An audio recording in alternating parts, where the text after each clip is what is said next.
Hello and welcome to another episode of Spirit Call Out, where I bring the messages of spirit and non-physical beings of all forms to you. Today I will tell you why it's been several weeks since my last episode. Then I'll explain how Spirit Call Out works. Then I'll present the Spirit Call Out along with any lessons and awarenesses that I gained through this communication, like I always do. And lastly, I'll explain how this podcast will be transforming into more than just individual spirit callouts. Now, this happened because of something that I call a self-soul experiment that I did, and that's why I was gone and traveling out of the country, meaning out of the United States of America. And I did something which I will explain to you in another episode, and how this is soul changing. I sort of just did this myself. I thought of it myself. I named it a self-soul experiment because when I was done doing it, I feel that's how I changed. I changed on a soul level. And because of that, a lot of things in my life had to reorganize. And one of them was the quality and content of what comes through this podcast. And that the spirit callouts that I have been giving you up to this point have been prepping me and calibrating me to offer more important information for more masses on a more general level that will be mixed in with the information of individual callouts that we're already doing. But I'll explain more about the self-soul experiment in another podcast. But I do plan to relaunch this podcast through a popular online radio podcast station in the very near future, and I will alert you to that transition as it happens. In the case that this is your first time listening, and even if it isn't, the way this works, Spirit Call Out, is that I am contacted by spirits and other beings, usually early in the mornings, right upon waking. I keep a log of these beings and what the purpose of their contact is. I present to you the ones who want to reach out to their still living in body loved ones, or you, through me. These spirits or other dimensional beings ask me to do this. They ask me to call out their messages. They specifically ask me to do it this way. They do it this way, I believe, because as very light vibrational beings existing in the spirit form, they have the ability to see vibrationally as well, which means they can see through dimensions. Thus, they can see the vibrational path of least resistance to the fulfillment of their messages to their loved ones who are still in physical body. The beings who are presented here are the ones who perceive me as that path of least resistance. And when I do these call outs, the entities delivering the messages are actually here with us. Therefore, if I choose to first write a script for the episode in order to deliver the information really clearly and concisely, it all may be thrown out the window if the non-physical being decides to add information in the moment. So I just flow with it, and each episode may vary in its quality of candidness, meaning its quality of me versus the spirit actually talking.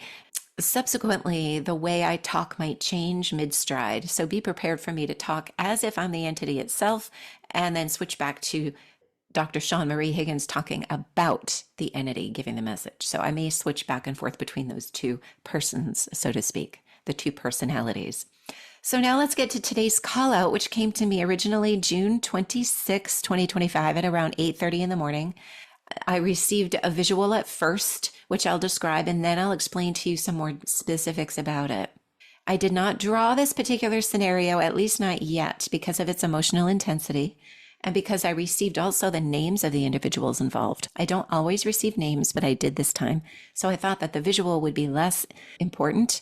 And also because of its emotional intensity, I feel like it would be better left undrawn at this time.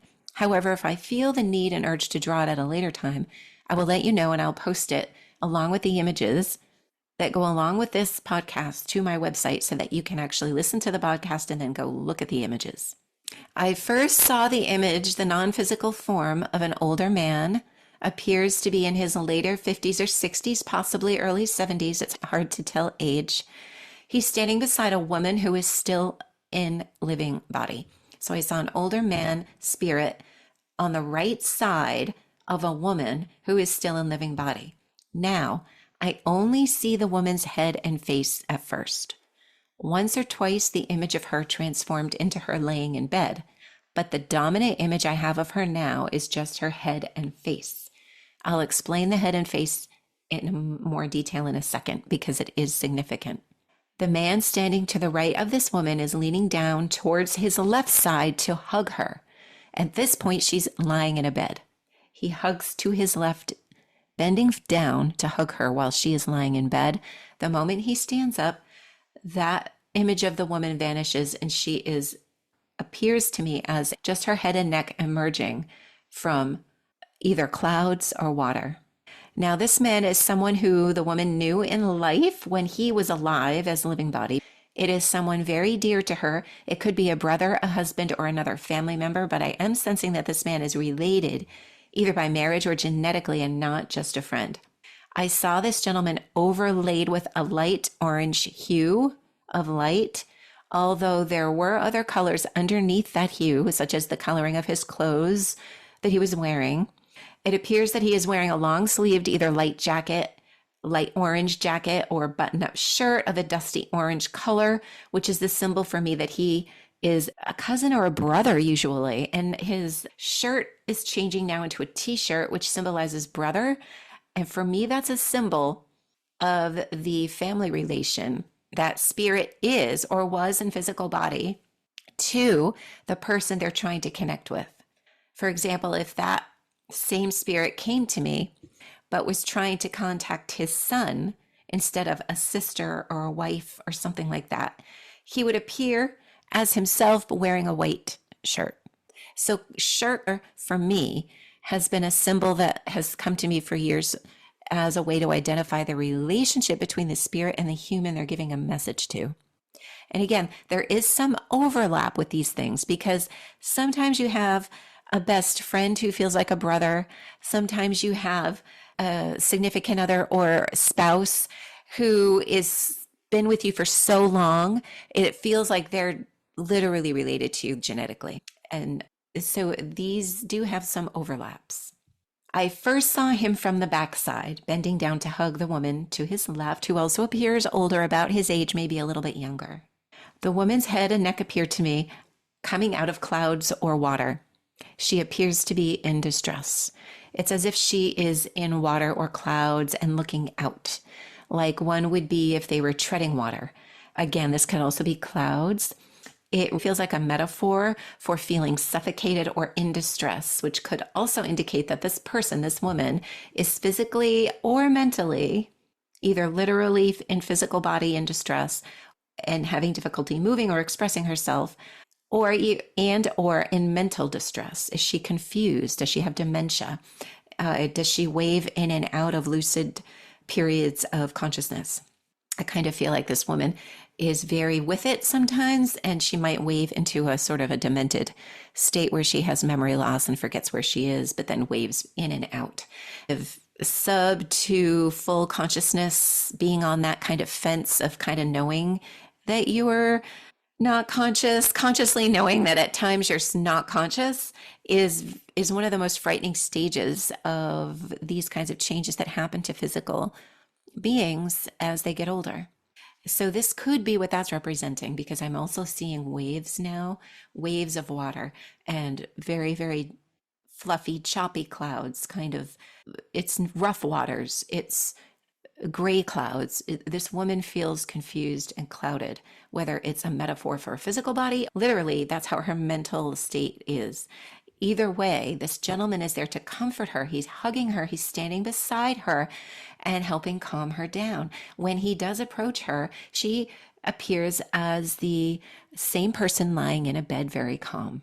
Now, there are a few things that could be happening here, because I'm getting the vision of sort of like tentacles of white light coming off of the original source information that I'm getting, meaning there could be different branches of meaning coming into this circumstance, either from different angles of the same relationship, the same two people, or this could be a scenario that applies to 3 or 4 different families, but that it's coming through as one call out to reach as many people as possible. But I'm seeing tentacles coming off of a ignition of light source. So some of those possibilities I will describe to you. The woman's face looks scared. Her eyes are wide open. Her mouth is open and the sides of her mouth are turned down. She appears confused. She has dark gray hair kind of put up in a curly dew that's really pretty. Her face is thin. She's a very beautiful older woman. This man either saved her from drowning in the physical lifetime, from drowning or something else where she would have been suffocated or smothered or lost or confused. The other scenario is that he saves her, comforts her from mental cloudiness or physical inability to move the body, where she feels stifled and smothered and held back. He could also be saving or helping her transition into the light as she herself is passing away and she's deciding whether to stay or to go. Now, these could be all different people these are going out to, and this could be a sort of merged call out. Although I'm going to tell you names in a moment. So I'll have to let this unfold as it does, because this is truly just what I'm getting. And I'm getting some of this information in the moment right now. So as I call the information out, more is added to it. And I can't always tell you what this means, but I can tell you in truth what I get.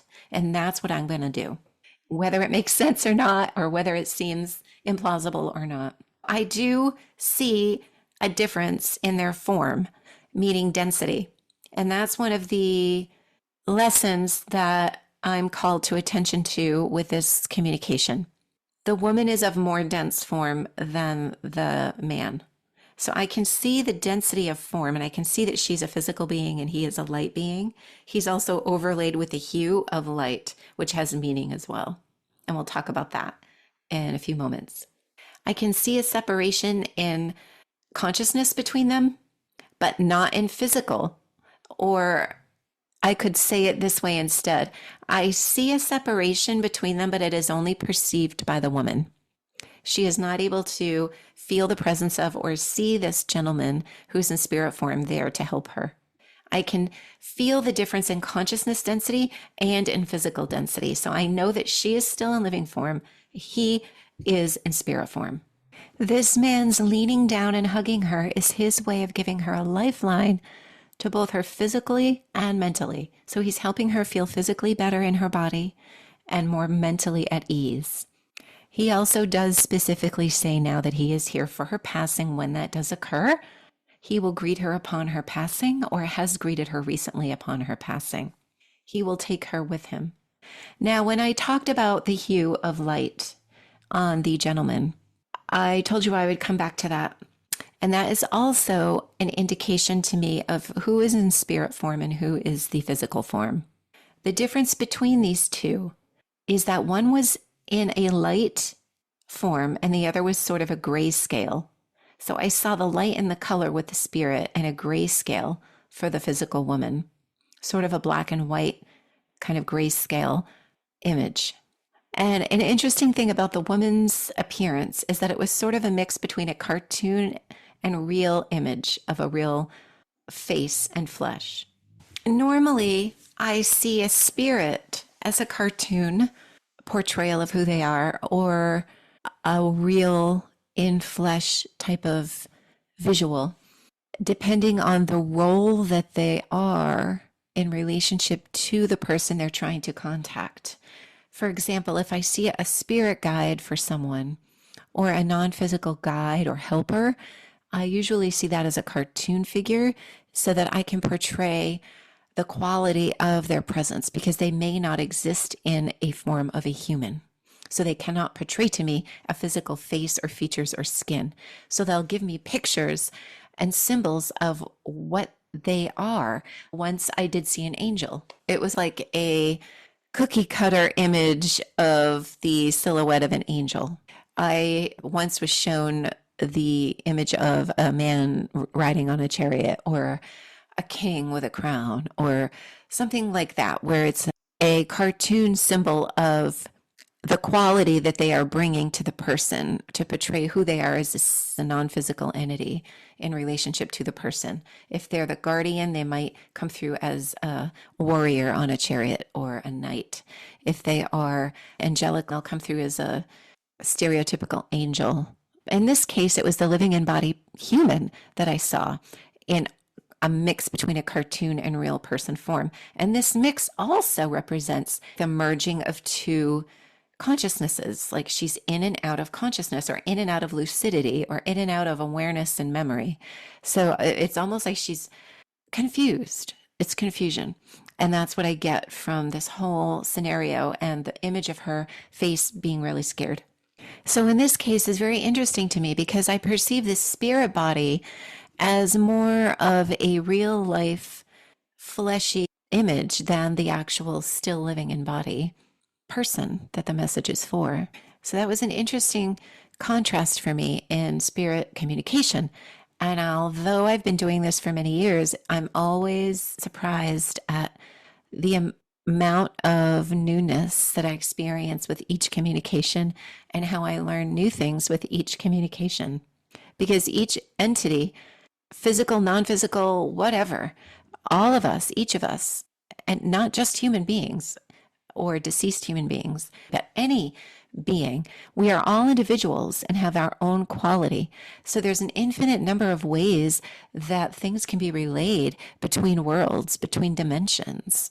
And that's one of the things that's so exciting about this. It's I never really know what I'm going to see or perceive or understand.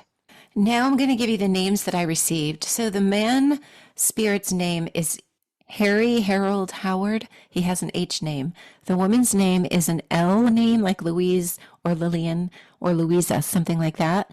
I call them Harold and Louise, although the name could vary a little bit with the same letters, sounds, type, and generation within which that type of name would have come.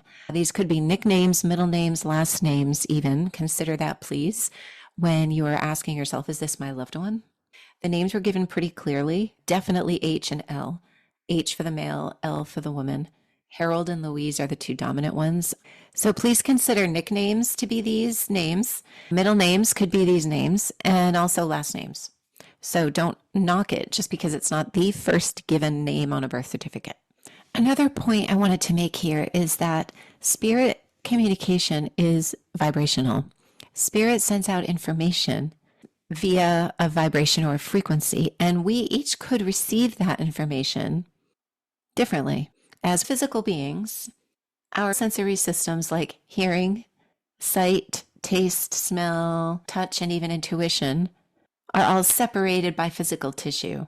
So we have less continuity between sensory perception. When we hear something, we know we hear it. When we see something, we know we see it. But what's in between hearing and sight? Where's the continuity between those? They actually do connect continuously on some level. And that's where the peripheral sort of ambiguous kind of understanding and intuition between sight and hearing actually is filled in when you communicate with spirit. These continuums are gapped when we densify our body, when our bodies are densified as material, solid, living objects that sort of are dense. Our ability to perceive things is also heavy and densified.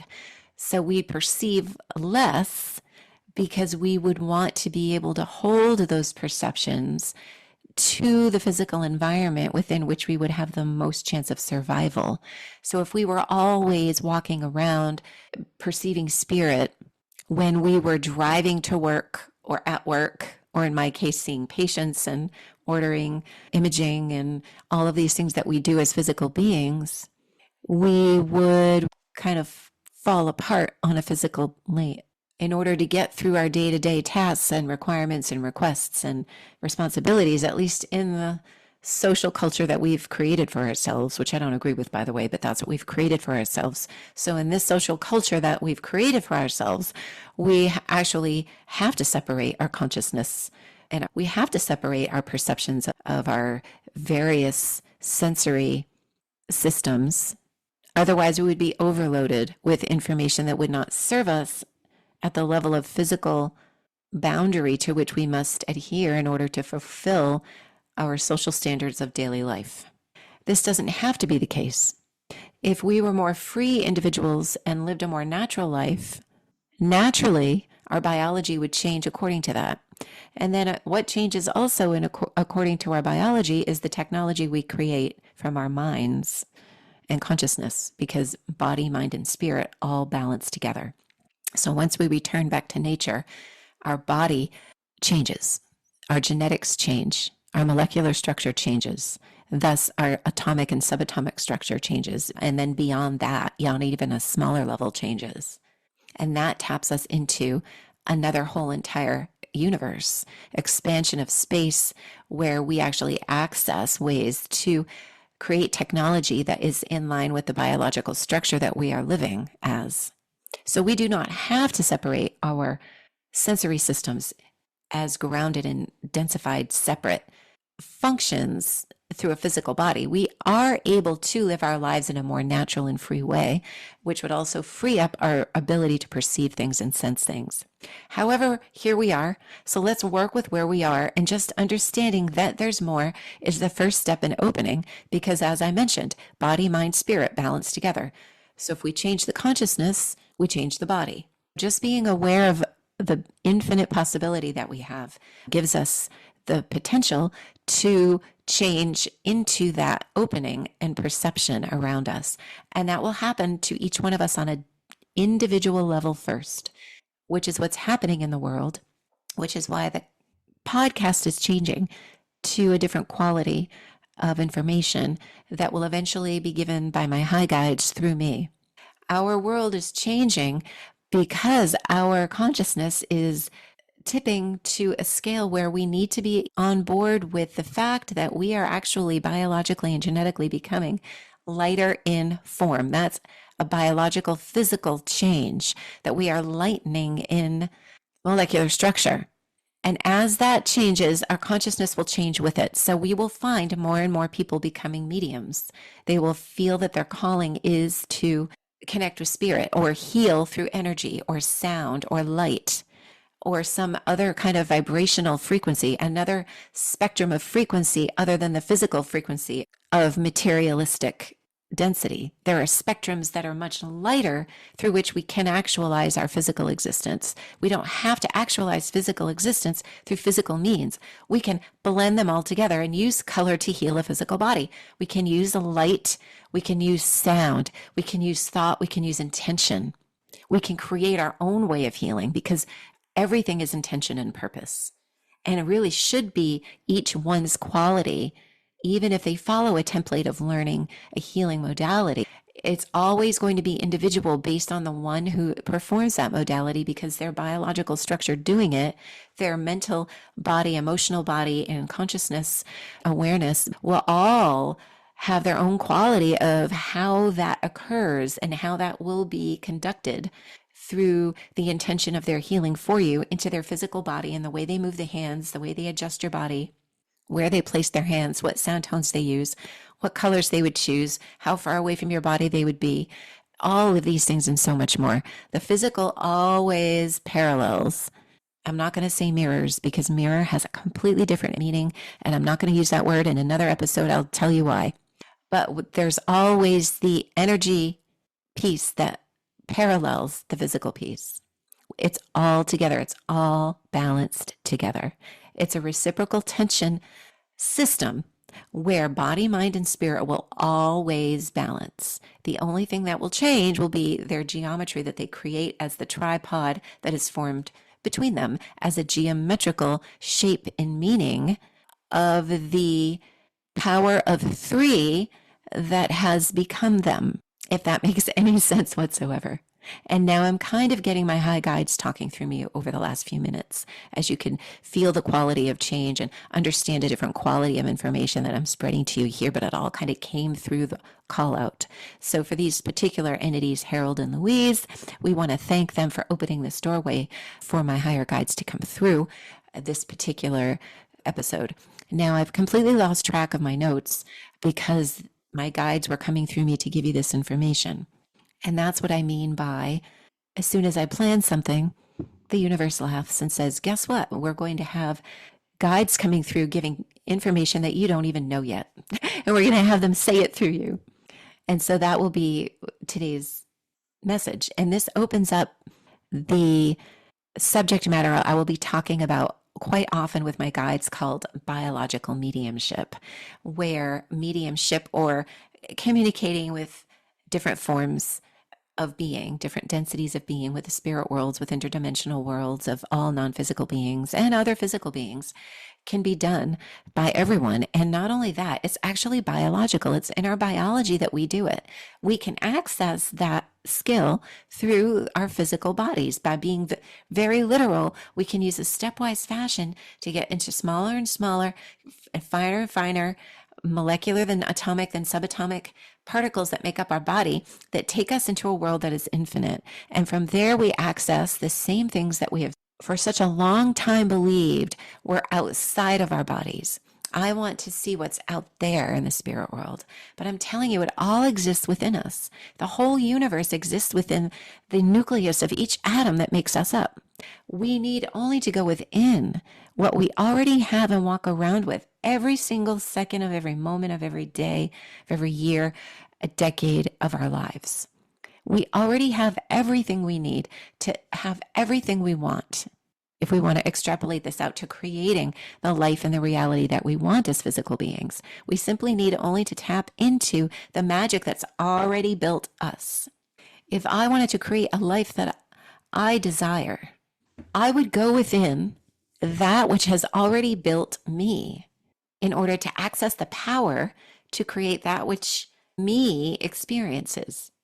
I would want to access what built me to come up with a creative blueprint for what I want that life of me to live, for what I want that life to be like that I live. That's the message that we're giving through the biological mediumship material. And you'll see that it waves in and out of other material that the spirits will, or my high guides will bring forth. With the next episode, I would like to introduce a collective entity that's been channeling through me now for probably a couple of years.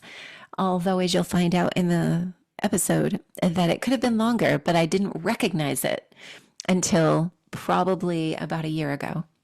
And also a guide who's been talking and working through me as far as I've been conscious of, probably earlier. From what he's telling me now, he's been working with me through since my birth and be a little bit before my birth into this physical form of this lifetime. But my awareness of it came about 15 to 16 years ago. And he is finally going to reveal himself and share much of the information that we have written about over the last 15 years. And that will all happen at the next 2 episodes of Spirit Call Out. And I may change the name of this podcast as directed by the high guides. And I will let you know as we go. This is a flow, so we're going to flow with it. So I hope you enjoyed this call out. I didn't get to say everything I wanted about the symbolism of the exact spiritual communication I had with Harold and Louise. However, I would like to say that they do come forward to give comfort to their families and for expressing the reassurance that Louise, I will call her Louise, is taken care of from the other side. Even if she appears to be in distress, she is comforted and taken care of by the spirit gentleman who is of close relation to her. So please don't worry. Know that she is loved and taken care of on a level that you cannot reach at this time. And you can sort of take a deep breath and know that. Please feel free to reach out to me at osteopathicwell@gmail.com or go to osteopathicwell.com and push the contact us and just send me a message. It goes to the same email. And thank you for listening. And until next time, I wish you all joyful communications with the spirit and other worlds. Namaste.